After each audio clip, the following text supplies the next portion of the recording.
Good evening, everyone, and welcome to Monday Night Live. Our topic of discussion this evening is home remedies for infectious diseases, part 2, where we're looking at COVID-19. Is it gone? It's not gone. And last week we focused more on the COVID-19 virus.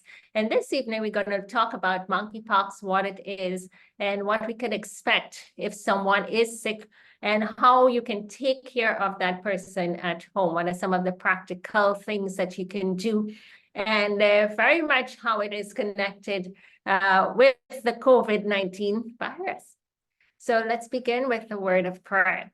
Heavenly Father, we give you thanks for the blessing of seeing this day and for being able to come together to discuss this important topic. We pray for your continued grace and guidance in all that is being shared here so that it would be helpful to many. This is our prayer in Jesus' name, amen. So we're speaking to you from Pure Wellness Lifestyle Center, located all the way in Trinidad and Tobago, located actually in the island of Trinidad. And you can plan to come by and visit. In fact, today I had some visitors all the way from New York. They were in the country and they decided to pop in and say hello to us, and they got a tour of the facility, and they promised to return and even bring others with them. Okay, so we are talking about monkeypox, and basically you would see rashes of these bumps and blisters around on the skin. It is not chicken pox. You may be familiar with chicken pox, but this is different. It is monkeypox. And yes, it will give similar looking type rashes, but the strain that we're seeing today, it can be very detrimental to the health and to the life. So the World Health Organization has actually declared monkeypox as a public health emergency of international concern. And it was just about a couple of days ago, just about 10, 11, 12 days ago, where they actually identified the monkeypox virus has been in Africa and surrounding nations, and they are of the territories, African territories, and they're very concerned about its spread. There has been news reports identifying or indicating, could this be monkeypox that's showing up in here, there, other places. There is not yet a map that I've seen. You know, sometimes they are like global maps that sort of highlight the hotspot areas. We're not seeing any yet for 2024, but monkeypox is not new. It showed up in 2022. And there have been some map printing for that. However, we are hearing about it in the news, and individuals in our society, they're showing up with these pox-like virus situation and wondering, is it monkeypox? And sometimes they're not going forward to the authorities to have it recorded or checked for there to be an identification of their particular situation. And so we still, however, need to be cautious, in understanding what it is can help you to make informed choices day by day, and to take informed precautions. And that's very important. Prevention is always better. So as we have informed precautions, we want to be able to know what we're working with. So question, what exactly is monkeypox? It is a rare disease caused by an infection with the monkeypox virus. Monkeypox virus is part of the same family of the viruses as varroa virus, the virus that causes smallpox. And so therefore it's similar to smallpox symptoms, but milder, and monkeypox is rarely fatal. Monkeypox is not related to chickenpox. Like smallpox, it is a member of the Poxvirus group. So generally, this would be like monkeypox for you. And it was discovered in 1958. So it's not something new. When two outbreaks of pox-like disease occurred in colonies of monkeys kept in research, and so they were in the African territory, and the first human case of monkeypox was recorded in 1970, prior to the 2022 outbreak. And monkeypox had been reported in people in several Central and Western African countries. Previously, almost all monkeypox cases in people outside of Africa were linked to international travel to countries where the disease commonly occurs. So as people move from one locale to another territory, you find that they can take these viruses with them and infect others. If they're infectious and they come in contact with others, they can infect others, and then it begins an upsurge in that particular area. So by knowing how to identify is very important. Now, recently, there was a German physician who actually made a declaration, and he clearly came out and said that monkeypox is a side effect of COVID vaccines. And so many has just jumped on the case and looked to refute that statement. And however, when in review of certain documentation, it causes even us to take a closer look. And one of the things that we've been seeing is an upsurge in numerous autoimmune conditions, or even amplified conditions, and individuals may have had something that's been low-lying for quite a while, and then they get COVID, or they may have taken a COVID-19 vaccine, and then you find that condition has been magnified. It's just blown out of proportion. So there are quite a number of those, and you'd hear us talking about it over time. I don't know if you have seen this document, but it is the Pfizer list of side effects of their vaccine. And there are other, the AstraZeneca, we had Moderna, and they too have their side effects listing. The Pfizer one came out first, that was released, and we took the time to look through Pfizer's list from A to Z of conditions, of side effects from the COVID-19 vaccine that they produced, that they put out. And there were over 1,200 different side effects from the vaccine. And they declared it. It's written in the documents. It's 1,282. And that was just the first release. Who knows what more has come out and even yet to come out. And in there, you see an autoimmune blistering disease. And what is an autoimmune blistering disease? When you hear autoimmune, your body is just pushing this out on itself and attacking itself, creating this blistering condition. And so we went to, you see, look at the picture here, epoxy-like, and with some drying and scaling, which is what occurs as the blisters come up.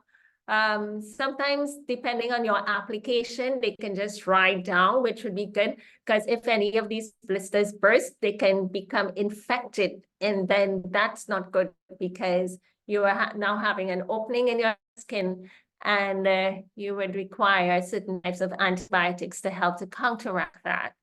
However, these blisters show up. When you think about the autoimmune blistering disorders, we went to WebMD for a simple basic definition of what that might look like. And it's where you have a group of rare skin diseases. They happen when your immune system attacks your skin and mucous membranes, the lining inside of your mouth, inside of your nose, and other parts of your body, and this causes blisters to form. That's important. It's not just externally, but these growths, these blisters can also happen internally, and those you cannot see. And therefore, you have to not just take topical applications, certainly take things for inside, because it's manifested from within and it's being put forward. So your immune system is producing this rash-like disorder on certain parts of the body. So there are different types of this autoimmune blistering disorder, and you have the pemphigus is a type of is a group of disorders that cause blisters to form on the skin, inside the mouth, nose, your throat, your eyes, your genitals. They're soft. They can break open easily. That's what you look for. There's another type that has the bullous pemphigoid, and it usually affects people between the ages of 60 and 80. It causes itchy blisters to form on the arms, thighs, and your belly. You also find a mucous membrane pemphigoid. It affects the lining of the mouth, the eyes, the nose, the throat, the genitals. And a different type, pemphigoid gestational noise, and that affects women during the pregnancy or just after their baby is born. It starts off as a bumpy rash on the belly, arms, and legs, and then the rashes can turn into blisters. And you find that there's a great concern even with pregnant women being infected with monkeypox and how that can impact her unborn child. And there's a risk that it could be passed on to the fetus. And the funny thing is that individuals who are pregnant cannot take everything that someone who is not pregnant can take, for some of the recommendations that we would even suggest. And so it can be really scary for moms, and they have to protect themselves, be extra cautious, seek to keep well, and therefore seek to have a healthy pregnancy. Now, some of the signs and symptoms of monkeypox. So we just mentioned about these autoimmune blister condition. Now let's look at monkeypox. Now the incubation period for monkeypox is usually from 6 to 13 days, but it can range from 5 to 21 days. And symptoms can last from 2 to 4 weeks, and that you can just have this running going on. So it can take a while before you recover, before all of these blisters dry up. The illness is rarely fatal, but it causes flu-like symptoms and a painful rash. The illness usually runs its course for 2 to 4 weeks, but it can take longer, depending on how strong your immune system is or how weak your immune system is. It will take longer for you, or your recovery can be shorter, or it depends also on the kind of intervention that you make with some of our natural remedies that we would share with you.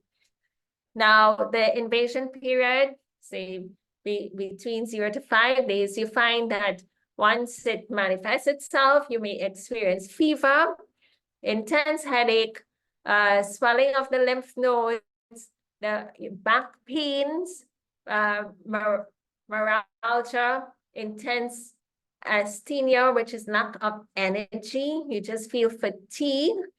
The skin eruption usually begins within 1 to 3 days of appearance of the fever. And the rash tends to become more concentrated on the face, extremities, rather than on the trunk. It affects the face in 95% of the cases, in the palms of the hands and the soles of the feet in 75% of cases, in the oral mucous membrane in 70% of cases, in the genital area, and in the eyes. And it's very risky when it gets to the cornea of the eye, because that can lead to vision loss. All right, so you want to be cautious with that. Some of the complications from monkeypox is that it can lead to infections, bronchopneumonia, sepsis, encephalitis, and infection of the cornea, and that can lead to vision loss. Now, what we're seeing today too is the different types of monkeypox viruses. And you have the clade 1 and the clade 2. And the clade 1 is what has shown up in Central Africa, the type 1, and it causes severe illness and even death. So it's getting a little bit more uncomfortable, the type of monkeypox that we're seeing today. Whereas before it might have been milder in the earlier years, like 1917 to 2022. The type today is a little bit, and it depends on what strain you get. So the clade 1, it can even lead to death, and it's killed up to 10% of the people who get sick in some outbreaks in the past.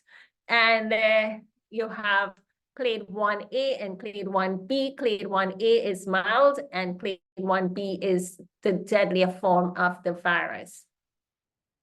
There is also clade 2, which is showing up in West Africa and has it started in 2022. And about 99.9% of the people would survive clade 2. And both types can spread through direct contact with infected animals or persons who are infected, or even materials, that's being touched and handled by an infected individual that can pass on to you. These viruses tend to live on surfaces for a while. That's why you find hand washing is important as we work through these pandemic situations. Now, the monkeypox, the question came up whether there's a vaccine, and yes, they have a vaccine out there the World Health Organization has identified, and but they're right now putting it forward to individuals who may be at high risk for getting the monkeypox, with a claim that if you take the vaccine, it can be some level of protection for you.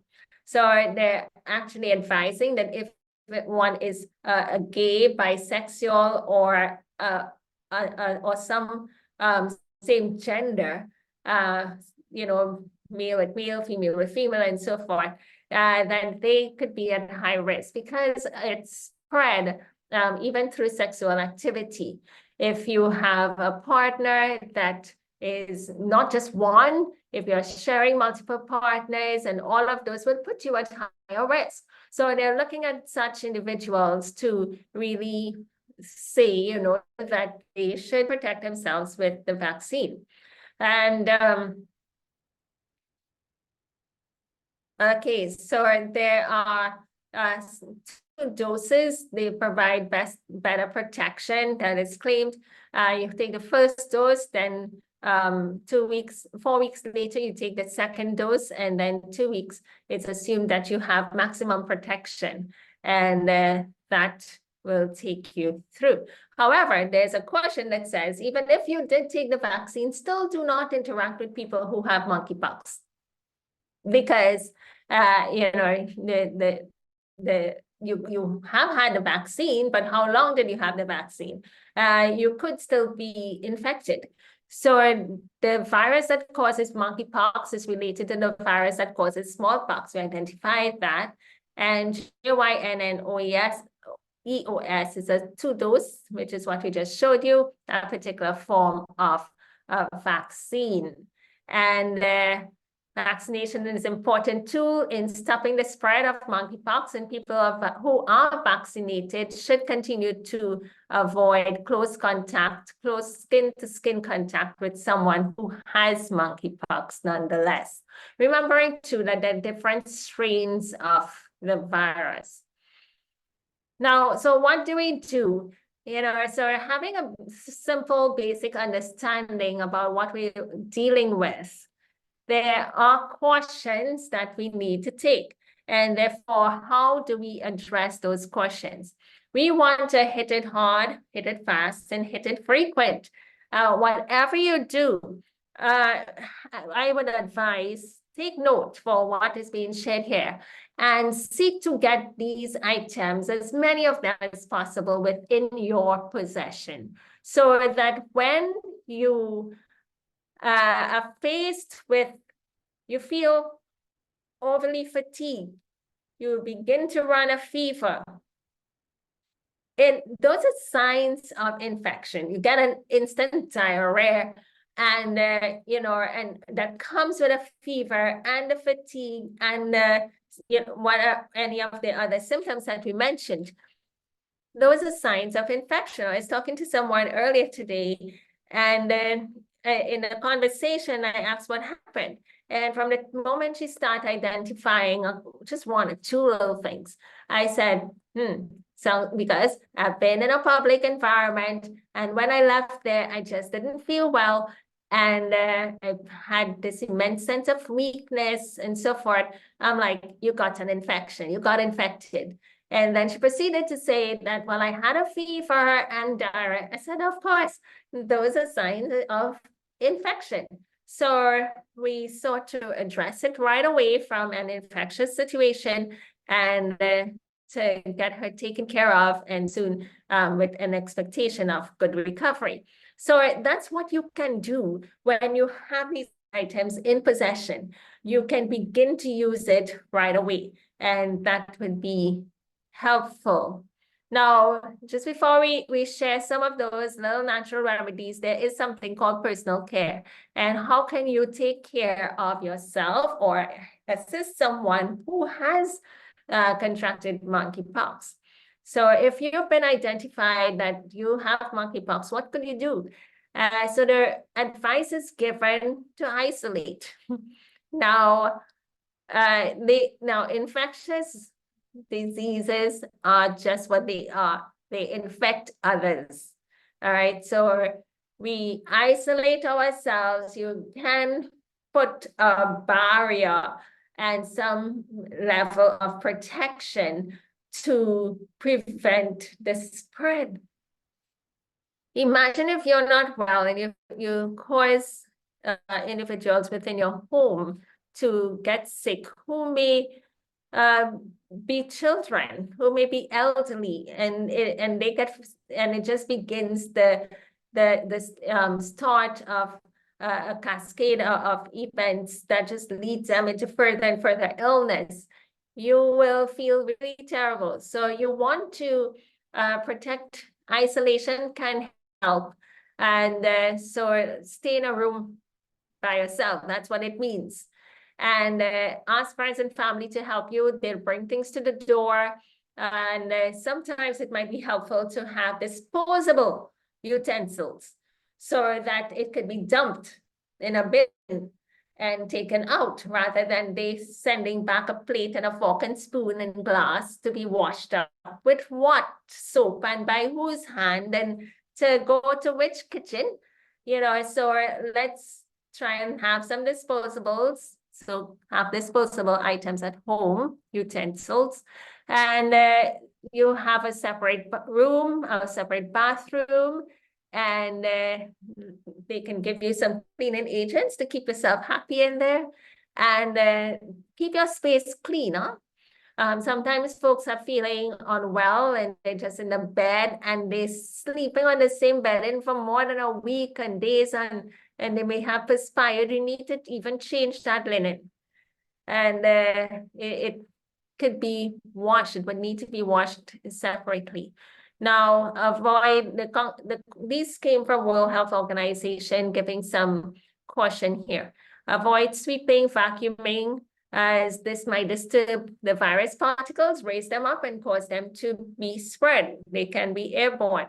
And you also find that even your soap and disinfectants and other items that one who is sick is handling, just give them the little stash of supply and leave it right there. Don't be sharing those items. Do not share towels and bedding and clothes. Some folks are like, especially couples and spouses, they're saying sometimes, even in COVID, I'm gonna sleep right here with you, even though you're sick. And some of them took that chance and they survived and did well.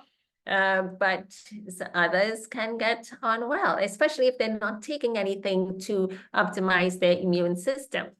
So having the laundry, put aside in a plastic bag, taken straight to the machine and washed, and even using hot water in that washing. Use things like vinegar, hydroxyperoxide in it can help to kill germs in that wash.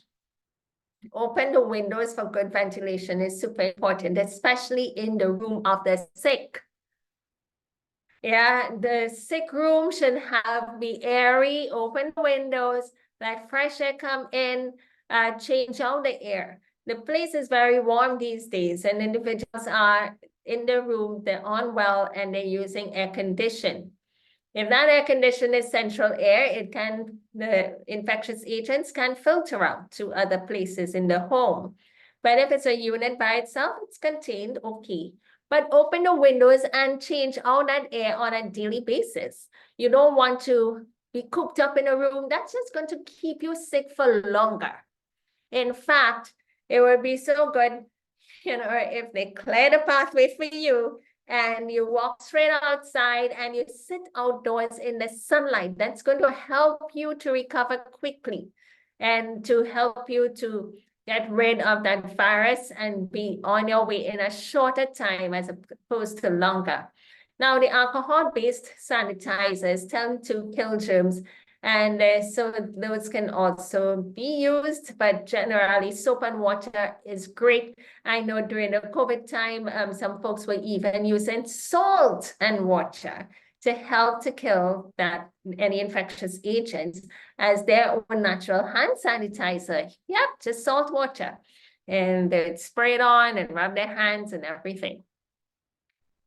Now, if you cannot avoid being in the same room with someone else because of your home space is limited and they cannot isolate, then keep a distance, avoid touching and making close contact. Wash your hands regularly. You're in the same space. Of course, have those windows open and the room well ventilated. Cover the rash with clothing or bandages until, and at some portion of the day, you can have it uncovered because it's helpful to help them to heal well. And ensure that you and anyone in the home and in the room wear well-fitted medical masks, because these things can spread. And you do the best that you can, keep the distance, wear your mask, wash your hands, try to keep things separate. And it will take a lot of effort because as human beings, we interrelate and we just like go in each other's space and on top of each other, and more so when there is an infection. I remember when my mom got COVID, she was the only one in the home, and we kept saying, "Mommy, stay in your room, stay in your room," but she couldn't help it. She had to come down and in the kitchen and see something and touch something, and we were just like screaming, "No, what's going to happen?" And sure enough, everyone else in the home got COVID. Except my daughter. She was really good at isolating young people. They're really good at isolating themselves, keeping far. But the thing is, in families, you get all this machinist going on. So it will take effort to keep some distance. Wearing disposable gloves can also be helpful. And, when you're handling things for the one who's not well, especially the laundry and other articles that they may have touched. Let's also have a little look too. If you think that you might have monkeypox, self-isolate, contact your healthcare provider and get some support from them. Seek medical advice if your rash becomes painful. shows signs of being infected, you have a fever, redness, pus. If your fever, nausea, or vomiting gets worse, if you are unable to eat or drink, have difficulty breathing, or if you feel dizzy or confused, you should seek some attention. So let's just look at this little infographic again and see whether there are some ticks here. Keep hydrated. Drinking lots of water is important. Anytime you have an infectious condition, keeping hydrated helps. The body tends and bacteria and viruses love dry, and with your system being dry, it just keeps it concentrated. You want to use water to wash and flush your body internally and externally with your baths. That's why we have water for washing the hands. Get enough sleep, eat well, and your eating well would consist of what you see here, fruits and vegetables. Think about healthy. When folks generally, they think, I'm going to go healthy, I'm going to eat healthy. They know, hands down, it's fruits and veggies you're talking about, okay? So this is no way coming near any fried foods, KFC, chicken, fish, and that sort of thing. You want healthy. Let's stick with the original diet that speaks only health, fruits and your vegetables. Some individuals may resort to pain medication, but there are other things that you can do to help to relieve pain, and we share some of those with you. Don't scratch your rashes. They will itch you, but don't scratch them. Try not to scratch them. Beat them, pat them. Sometimes applying ice to the area can help to soothe all that inflammation on the skin. But if you scratch, you tend to burst them, and that's just going to cause the spread further. Your hands and anything that pus touch is going to be infectious to anyone who comes within that space. And your broken skin, anytime you have the skin penetrated, broken, you're thinking about possible infection. And therefore, try not to scratch those rashes. Clean your hands before and after touching any of the lesions. So even for yourself, I've seen where folks have had skin issues, say on the legs, on the foot, and they scratch there. Oh, it's scratching, sweet scratch. And then they take the same hand and they touch their face. The same hand unwashed, and they touch other parts of the body. What are you doing? You're self-infecting yourself. So, yeah, you're infecting yourself. So you're just spreading it. So make sure you yourself keep your hands clean, wash. Keep your rash dry. You don't want it to be moist and you want it to dry and to dry up. Keep rash clean with water, any antiseptic. Rinse lesions in your mouth with salt water. So you may feel little blisters in the mouth. Have salt water and just gargle. That salt also helps to dry up things in there. You can take lukewarm baths with baking soda in that water, or even Epsom salt can help to soothe and to help with healing. All right, so let's take care of your mental health. Now, when individuals are not well, and especially if they have to stay indoors for about 3 to 4 weeks and more until their condition subside, they have a long time. Those hours seem very long, and some people love to watch TV, but some don't. And for some, it could be really boring, and that's why they venture to move from their isolated place. So do things that you find is relaxing and enjoyable. Stay connected. You might be on your phone talking, surfing the net, doing things that you have this down quiet time. Reading a book can also be helpful. And exercise, or don't just sit in. The more you lay in bed, sit down in one spot, you're creating other health challenges for yourself. So keep moving, and there's exercise, walk on spot, look online. You'll find lots that you can do right there within your room. Avoid contact with anyone until all of your lesions have scabbed over, fallen off, and you have a fresh layer of skin that has formed. Ask your friends and family to deliver any supplies that you need. So how to protect others if you're isolated at home. You're in a room by yourself, you have your bathroom facilities with you, and you keep it clean. You don't want to reinfect you. Keep it clean. That is super important. Clean, wash your hands. You can use disinfectant wipes, wiping surface areas. Avoid sweeping and vacuuming because it can raise up some of these viruses that would have landed on certain surfaces. Just try wiping, mopping, and then you have your separate utensils. Again, these can be disposables. Washing and doing your own laundry is helpful. Keeping your clothing separate, your bedding and everything separate is important. Don't mix it with the rest of the family. Please do not do that. And open your windows to get fresh air in and out. If someone is with you, again, cover your rash with the bandages. You see the picture here? Avoid touching and shaking hands and bouncing and all those things that you would do otherwise. Wear a mask, open your windows, wash and clean your hands. Wonderful.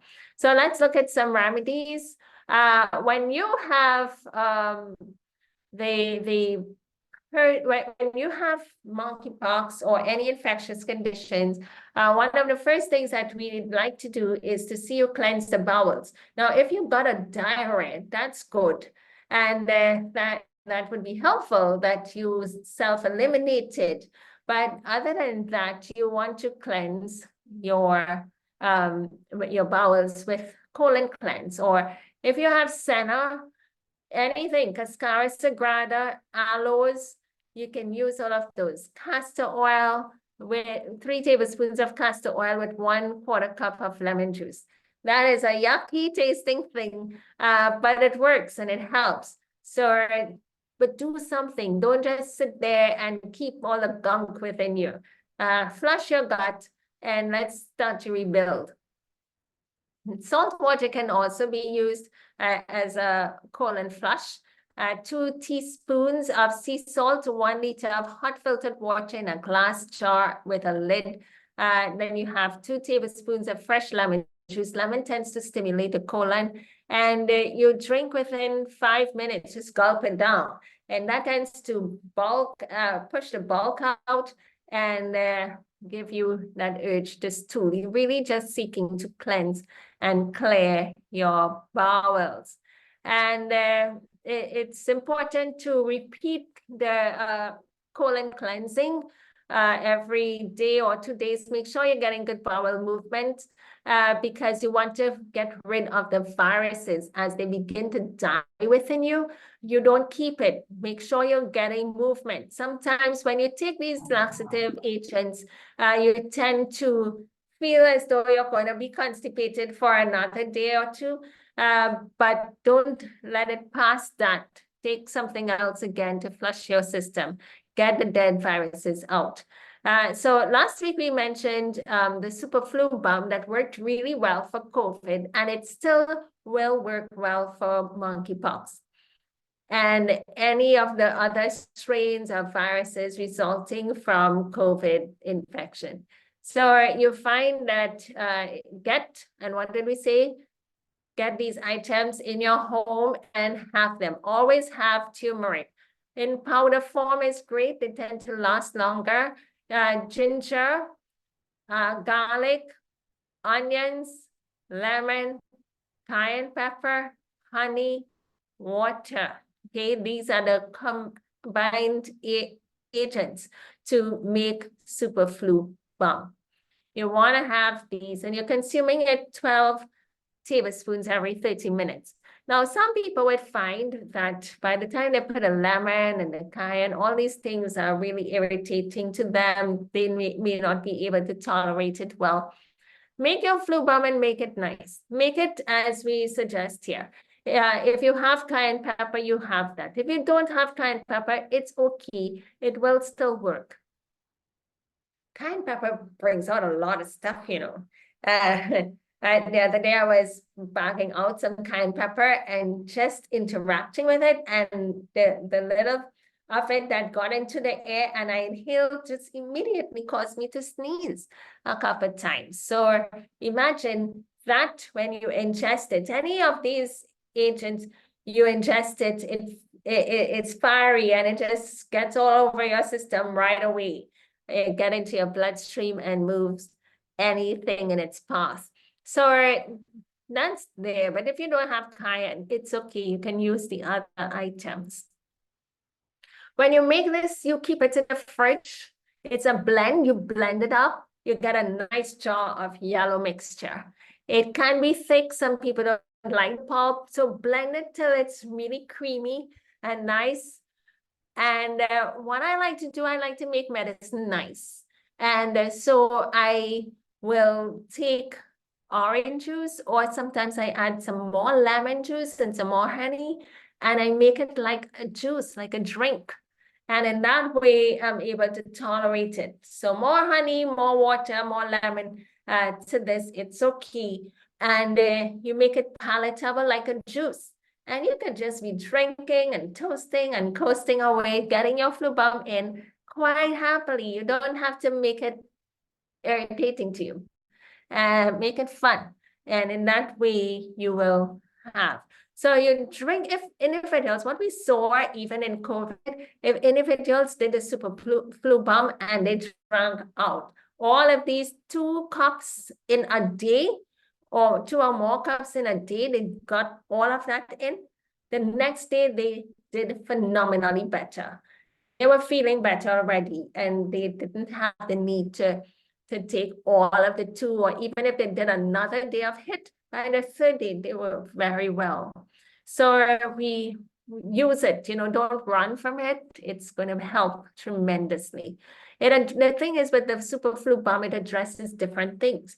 It addresses inflammation, infection, which is huge with individuals when they get any monkeypox or COVID or any of these infectious diseases, infection, it's high.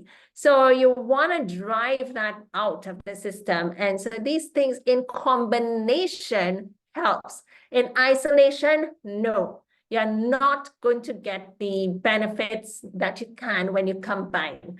When it was COVID, I got a chance to work with a family. The husband in the family, he got infected with COVID. And the folks, they didn't know, and they were doing the best that they could. So they made turmeric tea, and then they made ginger tea, and they got some garlic tea, and they were just doing it in isolation. So when I encountered them, I said, no, thank God you have some ideas of the right items, but you need to combine it. And they were like, oh, really? And yeah, and so we shared the listing with them, and they combined it, and it made a huge difference. In addition, they did the oregano oil. And this gentleman, he was down, bedridden, couldn't move, had to be aided, helped to get up. And when he did the flu balm and he did that oregano oil, in one day, he was able to get up and feel well. In fact, when my mom checked up on them, maybe about 2 days later, they were just like thanking God. He was out in the garden picking pigeon peas, you know, getting the sunlight and the fresh air. His legs felt stronger. His whole system felt stronger. He was able to stand and move on his own. And so in combination, it works phenomenally. So follow the instructions. I tell you, these things, it has been tested, worked through, and we've done variations of it, and to get the measurements and all of this, it's been tested to come to this point where it can actually be helpful. Now, there are other things that we would use. I've mentioned the oregano oil. And okay, so the oregano oil, you want to use anywhere like 20 to 30 drops twice daily, in the morning and in the evening. And let me see. Yeah. In the morning and in the evening, you take 20 to 30 drops. Now, this is not just any oregano oil. It must be a food grade oregano oil, that one that can be consumed, organic. And we have them at the center, and it's possible to get them. But what we do, I get a spoon and put olive oil in there. Now, you can use anywhere like 1 tablespoon, 1 to 2 tablespoons of olive oil, because the amount of oregano oil that you're putting in here, it's going to be so hot that your 1 tablespoon may not be sufficient, all right, of olive oil. Some people will put it in a cold juice or water, and the coldness tends to mask the heat from the oregano oil. Oregano oil is hot. It's hotter than pepper. All right, it's hot, but it tends to work really well. And so 20 to 30 drops of that in the morning and at evening before bedtime, you can have it. And it works. It stops a lot of things. And sometimes you have a runny sniffle nose, you take the oregano oil, it stops it almost immediately. It stops. So it helps here. Online, you can find a Berry Treasure product called ACF, Advanced Immune Response, and just taking 1 to 2 tablespoons of that twice daily can help. And this is even good for children. And I have my niece, she's just about 2.5, and even in closer to 2 years, we would give her the ACF immune response supplement. It's a liquid supplement or liquid item. And it has a nice combination of different things in there that helps. Pregnant women can use this one as well. And it really helps to stop. The other day, one of my sisters, she was pregnant at the time and had the flu and coughs and all of that wouldn't go away. And this coughing, and like a dried cough, and it would hurt her tummy, and she'll be so, going a fit of coughs. And I said, well, why don't you take the ACF? And she didn't really adhere at first, but when it continued a couple more days, I said it again. Why don't you take the ACF? And I got the bottle and put it out, and she took it. And that was the end of her coughing. And she spent the entire day at work, no cough, took some in the evening again because she recognized that it worked. And so, yeah, pregnant women can use it. Children can also use the ACF. Vitamin D3, you're looking for anywhere like 10,000 international units daily. Vitamin C, 3,000 milligrams twice daily. And some folks, their vitamin C tolerance might be lower, and it can cause them to pass stool. That's okay. But you're seeking to fight off something that's quite infectious. Zinc, anywhere from 90 to 100 milligrams. Copper, used as directed. Probiotic, 1 capsule per meal. And breakfast, lunch, and supper. The oregano oil could be alternated with golden seal. Now, one of the things, oregano oil and golden seal, they are not to be used by pregnant women. Okay, do not use if you're pregnant. No oregano oil for you. If pregnant, you can use the ACF immune response supplement by Berry Treasure. However, women who are pregnant do not use oregano oil, and they do not use golden seal. Everybody else, adults, you can use golden seal. And so your capsules could be anywhere like 5 capsules. You have an infection going on.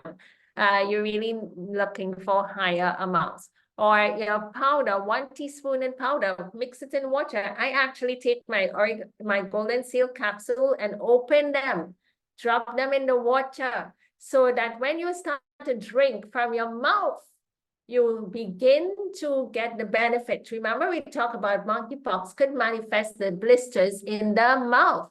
And so from the mouth, as you hit it with that golden seal, it begins to help. You hit that with that oregano oil, it begins to help heal up those blisters and rashes within your digestive tract. If you have an extract, it's 15 drops for herbal extracts. And you put that into some water, and that's going to be helpful to you. Now, this is important too for monkeypox, COVID-19, other infectious diseases. The cinchona bark and wormwood as a combination is helpful. So you want to bring these items, that you want to bring the water. You have like about 12 cups of water, cinchona bark, 2 tablespoons, wormwood, 1 tablespoon of the wormwood powder. All right, it's not, if you have the wormwood in pieces, then you do 2 tablespoons, but if it's in the powder, 1 tablespoon can work. And you would boil for 15 minutes, more like simmer for 15 minutes, then you would strain and drink 4 cups daily.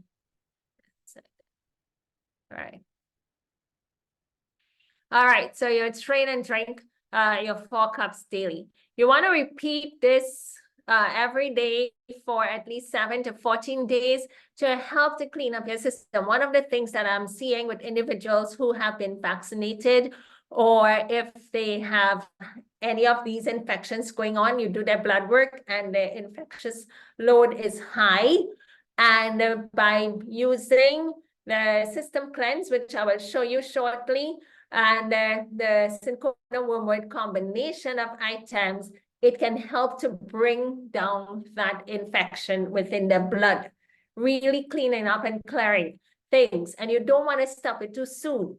You know, and sometimes I would look at certain blood work reports and I see a lot of issues going on in there. And I'm like, I need you to do this for at least 6 to 8 weeks. And then we would retest and to get some better results, because the road that this lab is going down, you're looking for an autoimmune condition coming at you here. It's showing up in your blood. And so you want to carry on this, you know, folks would say, how long do I have to drink this? We're looking for results, and we're looking to change the chemistry within your system. And so the cinchona and the wormwood, it's very helpful. It's bitter. I say, okay, it's the bitter cup. Make up your mind, it's bitter. That's it. Just take it, and it's going to be helpful to you.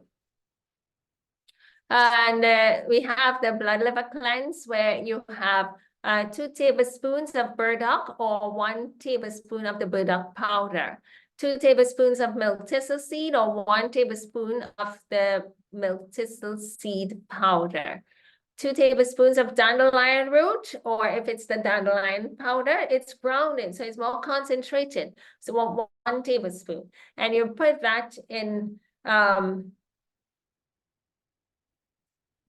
Yeah, you put that in your water.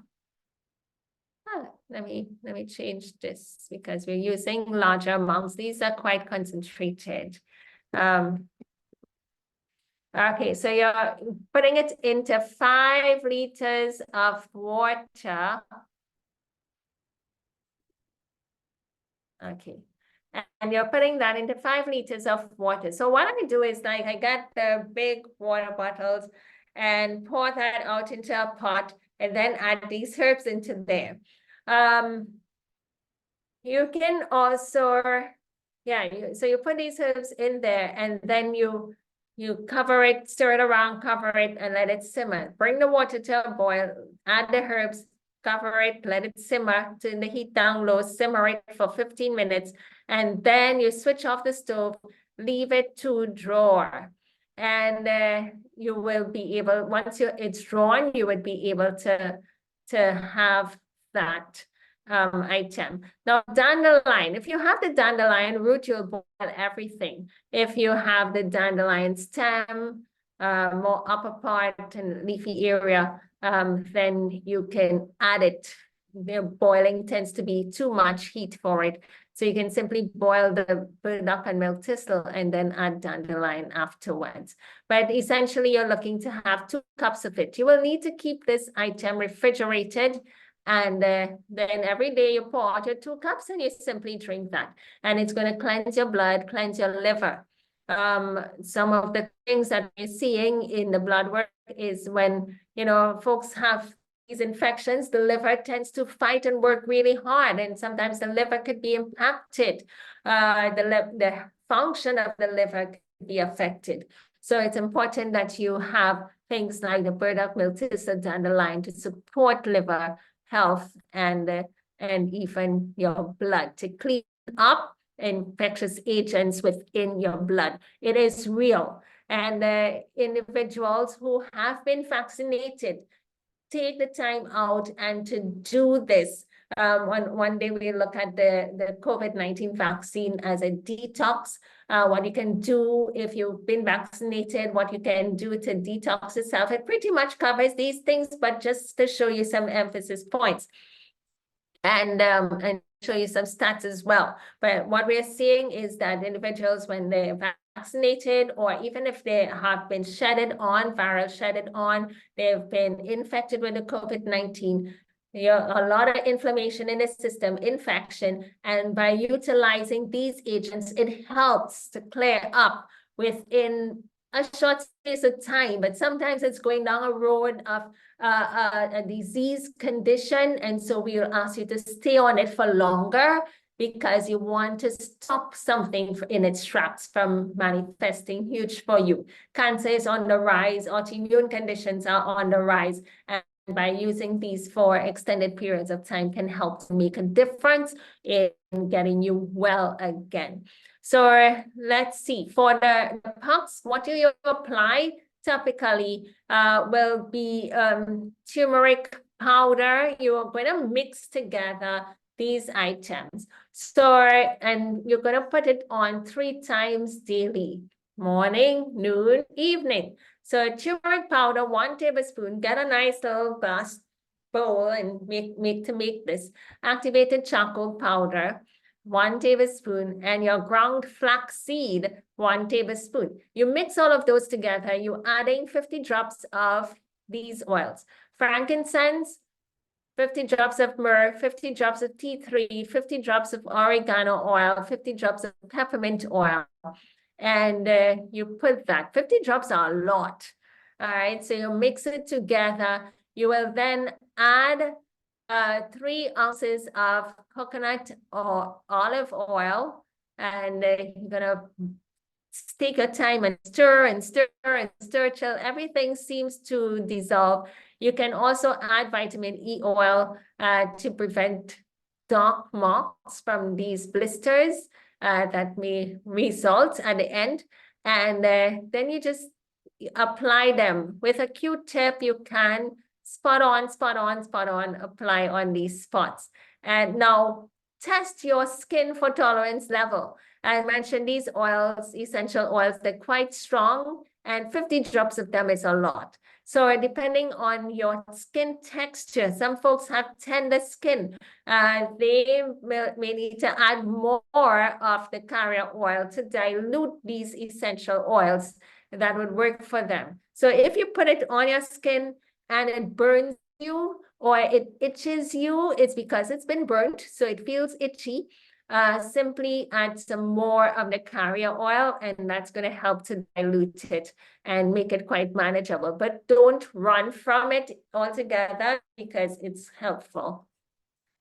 So those are some, just by looking at frankincense, they tend to reduce swelling, relieve pain, enhance healing, and it's anti-inflammatory, antibacterial, and antimicrobial.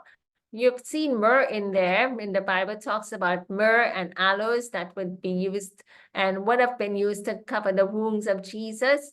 And the bacterial, it's antifungal, anti-worm, antiviral, antiseptic. It's great for wounds and these bruises and cuts and even now blisters.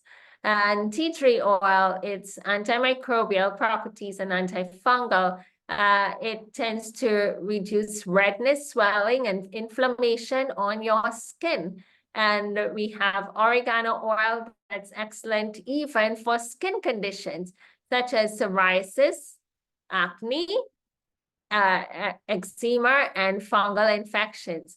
And so it tends to neutralize pain. Oh, oregano oil works really well to reduce pain and itching. Remember, we talk about sometimes you might feel pain on certain joints. If you did oregano oil and mixed it with some olive oil or coconut oil and you just rub that area, it can help to relieve pain and any kind of itching. It's anti-inflammatory and antimicrobial. Peppermint tends to increase blood flow and soothe the itching skin. So all of these are added within a combination of what we would use topically to help with our monkeypox situation. So this brings us to the end of our discussion on the monkeypox. I trust that it has been helpful to you, and do stock up with the right things. If you made your item for the salve list, if you made your salve, you may need to keep it in the refrigerator, just to keep it cool, keep in a cool place, and see how best it works for you. But have the items so that should a situation arise, you can make it. You don't have to go out. You don't have to call somebody. You don't have to be in a quandary. Have the items, have a printout of this, and take a snapshot of the screen, have a printout of it, and put it together. Have a container, have everything, your gloves, everything you need to work on it, and put it together and be able to help yourself or those close to you. So do we have any questions at this time? No. Okay. If no questions, then fine. Let's close out the recording.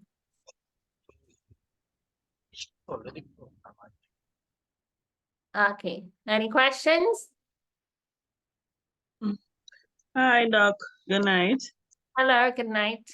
I just wanted to confirm, where can I get some of these items? I know you mentioned the oregano oil is at the center, but like the frankincense and the myrrh, I'm not accustomed to those things. So I just wanted to know where's the best place I could get all those natural stuffs. Frankincense, I've not been able to secure recently. You're here in Trinidad. If you're here, I have gotten some really lovely oils. I don't recall the name of the place, but it's somewhere in Maraval. It's a natural store in Maraval, and they had a range of essential oils. I got some really nice ones there and unusual essential oils. So there might be a place to look. Or check with other health stores and see. I haven't seen myrrh essential oil, but we have myrrh in capsule form, and that works phenomenally, even in a viral situation. When individuals have a virus, I tend to give them like some vitamin C, myrrh. From the time you add myrrh, it just cuts a lot of things. And even the ACF that I mentioned by Buried Treasure, it has myrrh in it.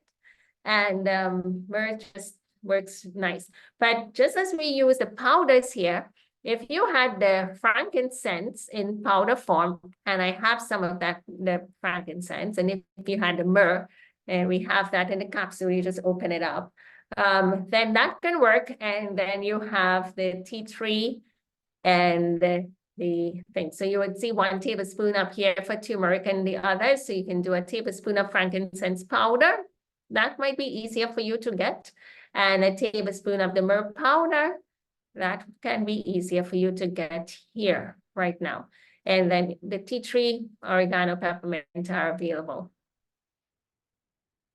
Okay, Doc, thank you. You're welcome. So one of the things that I'd like to encourage you is do not be fearful, just be prayerful. That was a slogan that we used during the time of COVID-19 when it was on the rise. And God has provided these natural remedies. Have no doubt about it, that it helps, it works, it helps individuals with their recovery. And therefore, continue to use them by faith. It requires faith to actually put these things together and put it to action. So by faith, go forward and put it on, and it's going to be helpful. Ingest the items, and it's going to be beneficial to you. Right. So I just want to close the recording at this time.